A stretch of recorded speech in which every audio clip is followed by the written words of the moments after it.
your instructor immediately. Now is the actual dangerous part, where we need to be extra focused and careful. While making a cut, do not stand directly behind the workpiece.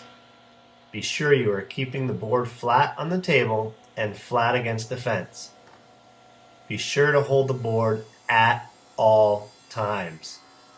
Apply pressure down and in with your left hand and feed the board with your right. Let the board slide through your left hand, keeping it in one place.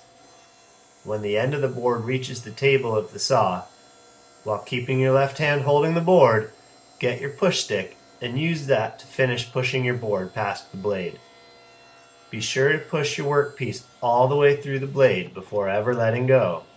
This is the place I've seen the most issues.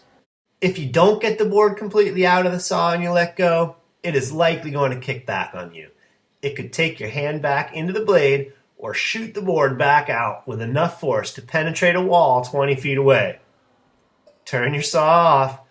Remove your cutoff when the blade stops.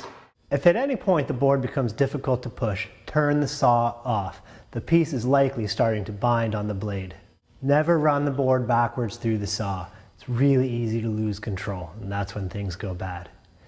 If you need to back out of a cut, be sure to turn the saw off, and while holding on the board the entire time, let the saw come to a stop, back the board out, reset, and start over. It's really important that you follow these safety tips while running your saw. Why don't we stand directly behind the workpiece while cutting? If the board does kick back, I'd rather it go into a repairable wall than into me.